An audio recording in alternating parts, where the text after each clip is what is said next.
Eu vou tentar não te dar muito trabalho, vou pôr um cronômetro aqui. Assim a gente fica menos estressado. Bom, eu tinha me programado para conversar com vocês. Acho que eu vou ficar em pé por causa da luz aqui. Eu tinha me programado para conversar com vocês de um outro caminho para chegar onde a gente tem que chegar hoje, né, para falar de humanização.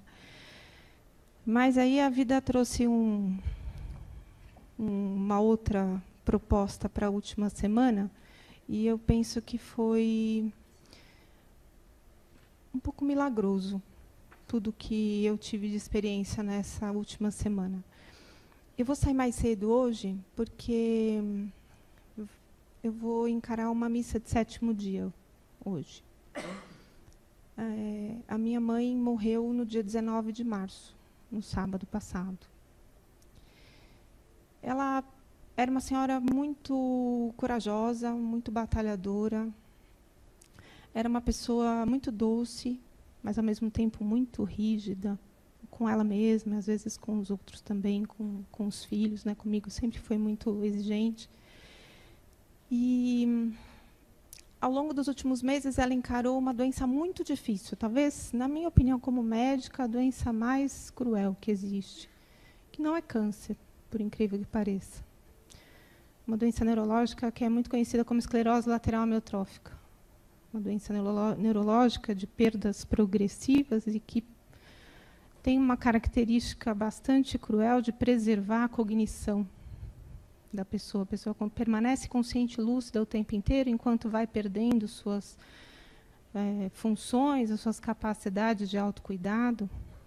E, ao longo dos últimos meses, ela foi desenvolvendo essa doença num passo até que relativamente acelerado, até que, nas últimas semanas, as coisas se complicaram bastante.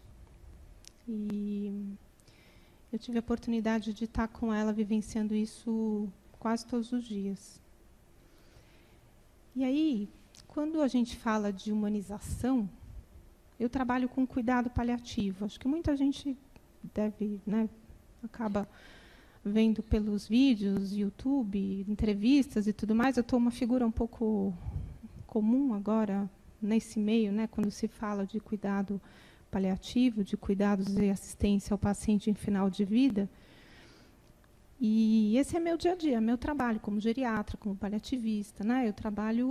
Eu falo que eu trabalho com as mortes à la carte, eu não trabalho com mortes em massa, eu trabalho uma de cada vez, com assistência multidimensional para as pessoas que estão no final da vida, com doenças graves, incuráveis, progressivas, e que a medicina não tem o que oferecer para modificar o curso natural das doenças que essas pessoas têm.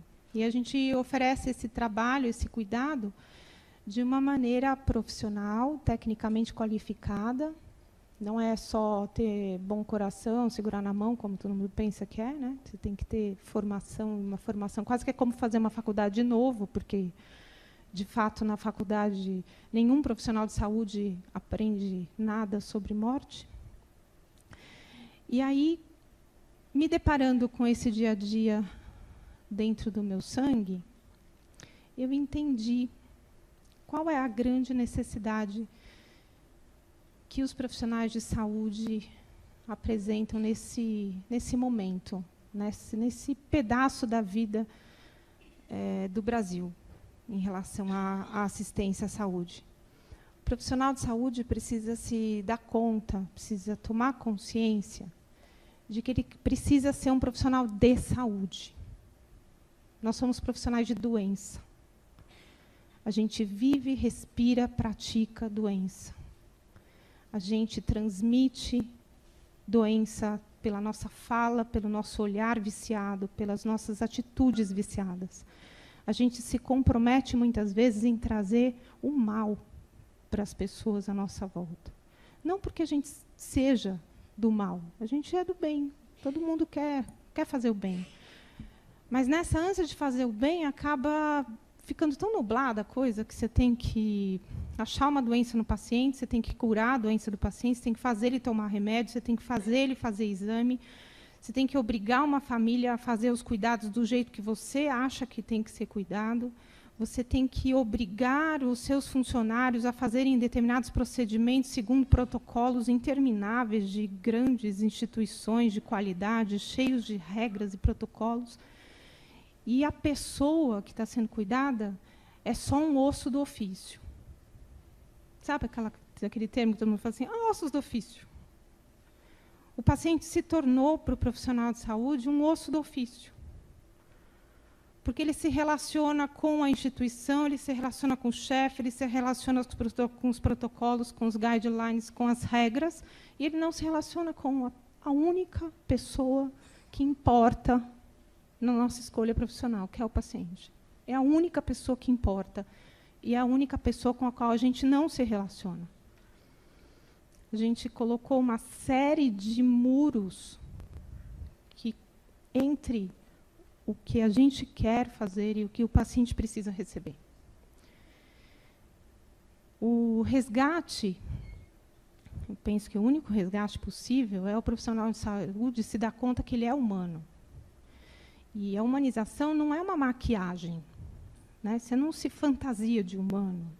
Você sai um sorriso, escova os dentes, põe uma roupinha clarinha, um vaso de flor na entrada, pinta a parede de verde, planta uma árvore na entrada da instituição e fala, somos humanizados. Isso é maquiagem. Para você falar de humanização, você tem que ter atitudes humanas, pensamentos humanos, comportamento humano. E eu vejo que o comportamento humano ele acaba aparecendo no profissional de saúde na hora do sofrimento. Então, é a hora que o profissional de saúde se depara com uma situação de grande sofrimento do paciente, de um paciente com o qual ele estabeleceu um vínculo. E aí, esse profissional de saúde se percebe humano, porque ele se percebe sofrendo por estar ao lado daquela pessoa que está sofrendo. E aí é nesse momento que o profissional de saúde pode perder o seu dom de cuidar. É quando ele espana, né? Quando tem o burnout, quando tem a fadiga de empatia, né? Chama fadiga de compaixão, mas está errado. É fadiga de empatia. Você se cansa de se importar com o sofrimento do outro. Você não aguenta mais ver o outro sofrer. E aí, a hora que você começa a sofrer porque o outro está sofrendo, é o único momento em que o profissional de saúde se percebe humano. Então, eu pensei que talvez para a gente acelerar um pouco nessa nossa conversa, nessa nossa reflexão sobre o que vai nos humanizar como profissionais de saúde, eu vou propor para vocês um pensamento bastante lógico e claro, que segue a linha da estatística. Linha prática da estatística. Então, não tem discussão, né? Não é uma filosofia que eu vou trazer aqui. No Brasil, no DataSUS, no último censo que apareceu, morreram 1.100.000 pessoas no Brasil. 1.180.000 brasileiros. Destes, 870.000 morreram de doenças crônicas, degenerativas ou câncer. Isso, traduzindo para o português real, acessível ao nosso dia a dia, de cada 10 pessoas desta sala aqui, 9 vão morrer de morte anunciada. Pressão alta, doença do coração, doença renal, doença hepática, câncer. Não é o seu paciente que vai morrer, você vai morrer disso. Não é a criança oncológica que você morre de pena. Você vai morrer disso. Você tem 9 chances em 10 de morrer desse jeito. Para piorar um pouco mais a realidade, pense em 10 pessoas que você goste, que você se importe. 10 é bastante, né? Pode ser que você não tenha nem 5. Que você se importe de verdade. Porque a gente pensa, né, que Facebook você tem 700 amigos, você tem muita gente, né? Mas não é. Se você conseguir 10 pessoas que você se importe, dessas 10, 9 vão morrer desse jeito. e vão cair na mão de profissionais de saúde, médicos, enfermeiros, assistentes sociais, psicólogos, terapeutas ocupacionais, fisioterapeutas, que não receberam preparo algum a respeito do que é cuidar de uma pessoa em grande sofrimento. Estas pessoas todas que fazem a área da saúde treinam como cuidar de doenças. A gente não recebe nenhum tipo de orientação, de capacitação, como cuidar de pessoas. E nós seremos cuidados por esses profissionais. São absolutamente inocentes e ignorantes no sofrimento que a gente vai estar experimentando. Não bastasse isso, nesse tempo que a gente ficar doente, então só uma pessoa vai ter aquela morte romântica que acha lindo, né? Morreu dormindo, né? Bala perdida, gripe suína. Né? Ninguém quer morrer de gripe suína, não é louco isso? Todo mundo quer, eu quero morrer rápido. Então, e está todo mundo desesperado para tomar vacina. Morre rápido, gripe suína. Uma semana de UTI está resolvido. No instantinho. Não tem sofrimento. Imagina meses de cama, assim, um AVC, né? Você não se importa de comer porcaria, beber, fumar, você não se importa. Agora, pegar a gripe, você tem medo. Faz sentido, né? A nossa humanidade é um traço de personalidade bastante, assim, contraditório. E aí, essas 9 pessoas, eu acho que eu vou acabar nessas 9 também, né? Porque sempre que tinha, quando tinha que sortear um plantão a mais, era eu que pegava. Então, se era para um plantão a menos, e tinha 9 chances de pegar um plantão a menos, não era eu que era sorteada. Então, eu provavelmente vou ficar com a morte anunciada também. O que vai acontecer com a gente na morte anunciada? Se não for um câncer de pâncreas, que a gente morre em 3 meses, a gente vai demorar, em média, de 2 a 4 anos em estado de alta dependência. 2 a 4 anos que a gente vai precisar de ajuda para tomar banho, que a gente vai precisar de ajuda para abotoar a calça, para pôr a meia. 2 a 4 anos que a gente vai ter que usar fralda. E aí a gente vai usar fralda e a gente vai conhecer uma simpática técnica de enfermagem, uma adorável enfermeira, que quando a gente chamar e dizer que quer ir no banheiro, ela vai dizer, pode fazer na fralda, doutora Ana.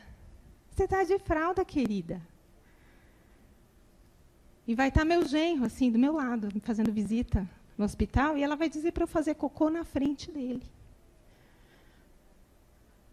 Porque, vocês sabem, né, os humanos fazem cocô na frente um dos outros. Essas atitudes humanas de evacuar, né? A gente evacua na frente das pessoas, assim, na fralda, coisa super comum que a gente faz, né? Essa atitude da enfermagem, do médico, o médico fala isso também, o psicólogo fala. O psicólogo está fazendo atendimento, vê que o paciente quer fazer cocô, ele fala, pode fazer. Você está de fralda.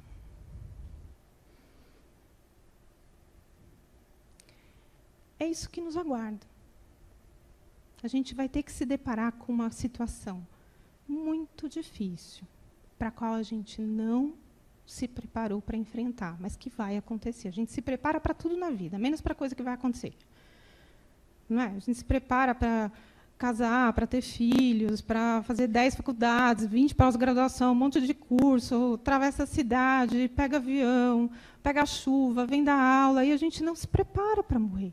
A gente não se prepara para o processo ativo de morte que todos nós vamos enfrentar. Nesses 2 a 4 anos, onde a gente vai experimentar o que é a fragilidade, o que é a vulnerabilidade, a gente vai ter uma chance ímpar de ensinar os profissionais de saúde que vão cuidar da gente. Porque a pessoa que mais ensina um profissional de saúde a ser humano é o seu paciente. Então, vocês que estão na prática, não precisa gastar fortunas em cursos de humanização. Conversa com alguém que está doente, que está acamado, que está dependente, e você vai ter aula de pós-graduação em humanização. A gente tem uma disponibilidade de mestres que nenhum outro profissional tem na vida inteira. O profissional de saúde é um ser privilegiado, que não tem a menor noção do privilégio que tem todos os dias. Esse privilégio não é reconhecido nem pelo profissional de saúde, muito menos pelos pares, né? Porque quando eu falo assim, quando as pessoas perguntam do meu trabalho, eu digo assim, nossa, que difícil. Nossa, como deve ser difícil o seu trabalho, né? Ou então as pessoas falam assim, nossa, que lindo que é o seu trabalho. Ninguém chegou para mim até hoje e falou assim, nossa, que legal, Ana Cláudia, que você é médica, você trabalha com saúde. A sua vida deve ser muito boa, porque é seu dia a dia trabalhar com saúde. Que coisa incrível se você, né, os enfermeiros, os fisioterapeutas que trabalham com movimento, os psicólogos que trabalham com saúde mental. Que gente incrível quer ser profissional de saúde. Não. As pessoas olham para a gente com pena, né? Você não tem essa impressão quando você fala que você trabalha no hospital? Né? As pessoas olham e falam assim, não, coitado, você dá plantão? Que difícil. Nós somos uns coitados perante a sociedade. Por que a gente é um coitado perante a sociedade? Porque a gente se comporta como uns coitados. Se comporta assim. A gente não se apropria da incrível possibilidade de ser humano de altíssimo nível diante do nosso dia a dia. Não é fazer congresso, fazer simpósio, pós-graduação. Não é isso, gente. É o cada plantão, plantão nosso de cada dia. Você chega no hospital e fala assim, quem será que eu vou conhecer hoje? Chegava paciente novo para mim lá no hospice. Hospice é uma unidade de cuidados paliativos exclusivos. Eu trabalhei durante 4 anos no hospice do Hospital das Clínicas. É uma unidade que recebe os pacientes em fase final de vida absoluta. 10 leitos. Cuidei de 600 pacientes lá. Cada vez que chegava um paciente novo, que eu estava com residente, assim, vamos ver como é que funciona. Eu tenho uma versão inédita de um ser humano hoje, para conhecer, saber quem é, o que gosta, do que tem medo, o que quer fazer com o tempo dele. Tem pouco tempo de vida. Entre eu falar muito prazer e eu assinar o atestado de óbito, corria 15 dias. Por que eu sou tão legal? Por que a minha equipe é tão legal que aquela pessoa que está naquele quarto ali vai oferecer para nós o tempo dela, que é tão escasso? Por que eu estou valendo a pena? Esse tem que ser o pensamento do profissional de saúde, eu acho, sabe? Por que você é tão legal que você merece ser enfermeiro? Você tem que ser alguma coisa muito boa. Porque é o tipo de profissão que oferece para esse ser humano que escolhe a profissão da área da saúde um benefício que, existencialmente, a maior parte da população mundial não tem acesso, que é aprender o que é a vulnerabilidade humana, o que é a fragilidade humana, o que é a grandeza humana diante de todo o seu fim. É um absurdo o que a gente vê de ensinamento, de generosidade, de transformação, de superação no final da vida. Então, se vocês se acham, assim, penso, se alguém aqui botou a carapuça, eu sou um lixo, fica tranquilo, quando você estiver morrendo, a coisa reverte. Todo mundo tem sua chance. Não, pelo menos nos últimos 15 dias, a gente acelera o processo. Acelera, você evolui, é um absurdo que você evolui no final da vida. Então, fica tranquilo, tenta se esforçar antes um pouco, né, porque aí dá para aproveitar melhor o tempo, mas se não conseguir, paciência. O final chegará e vai ser de grande valia para todos nós.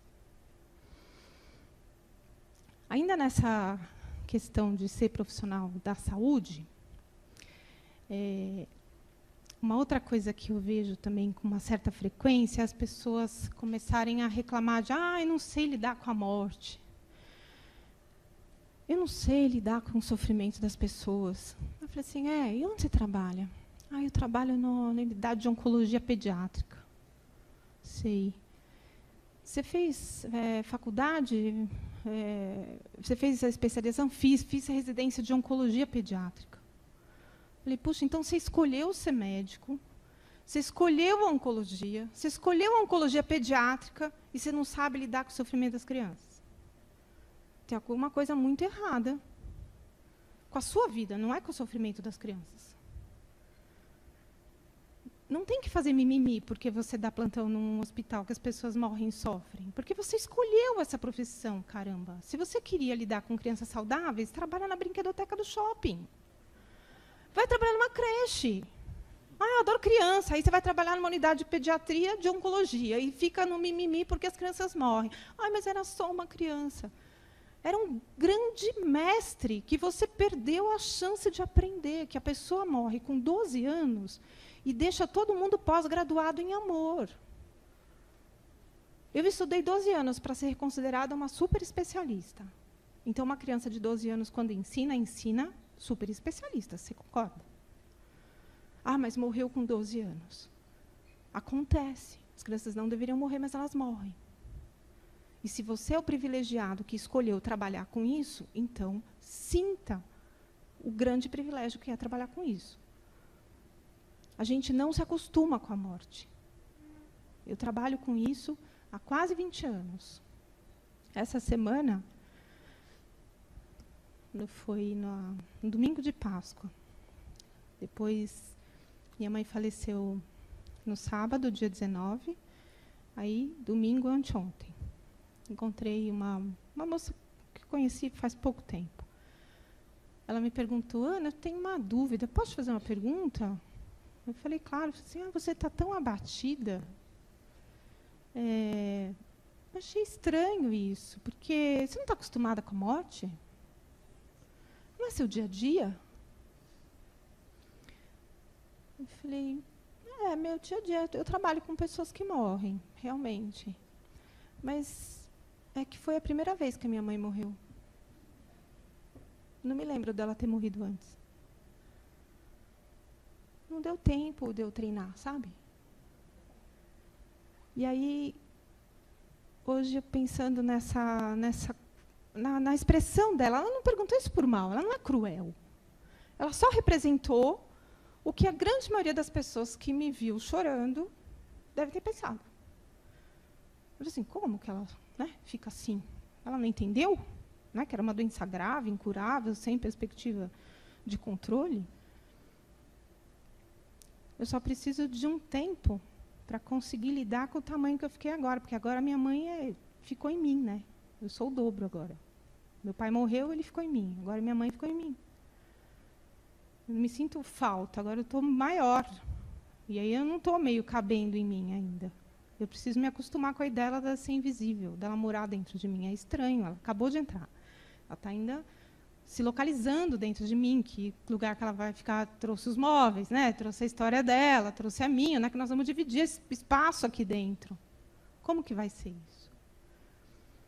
E aí eu fiquei pensando, nossa, a gente como profissional de saúde, as pessoas pensam que a gente está acostumado. E aí a gente também pensa que está acostumado, porque busca se distanciar do sofrimento do outro. A melhor forma de lidar com o sofrimento é através da compaixão responsável. Não é uma compaixão melancólica, mimimi, piedosa. Assim, coitado dele. Isso não é compaixão.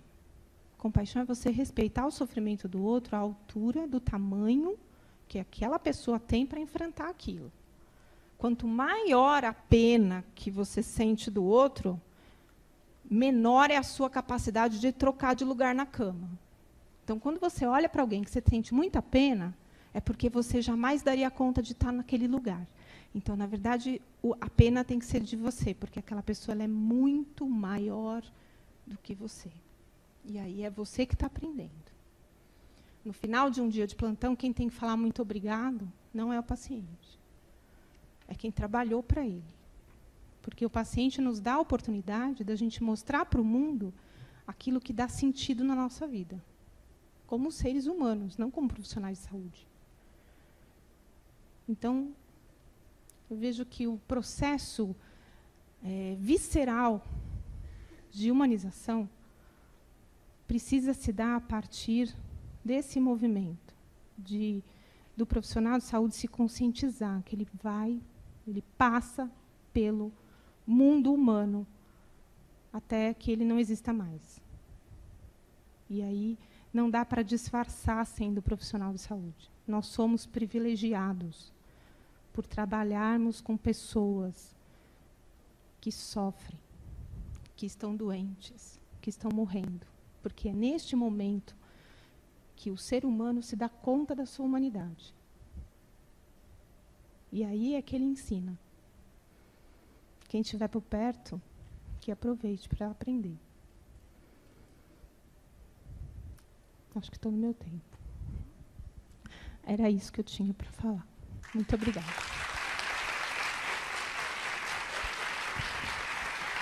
Muito obrigado. Doutora Ana Cláudia Arantes, muito obrigado. Hoje a gente está aqui nessa mesa falando justamente sobre a construção, né, de um pensamento, uma política, uma ação sobre a humanização. E a pergunta vem sempre, eu me lembro que quando eu comecei a trabalhar nos hospitais, a gente ouvia essa palavra, isso aqui humaniza o hospital. Da mesma forma, como você estava dando para nós essa oportunidade de pensar como a gente raramente se coloca neste lugar, né, de pensar sobre a morte e que a gente vai morrer e se colocar no lugar do outro justamente sem o sofrimento, sem achar que ele é um coitadinho, né? Então a gente ficava pensando o que é a tal da humanização. Isso é uma regra, é uma coisa que você aprende, como é que você aprende? E justamente quando a gente vê a complexidade desse tema, que é onde a gente está tocando,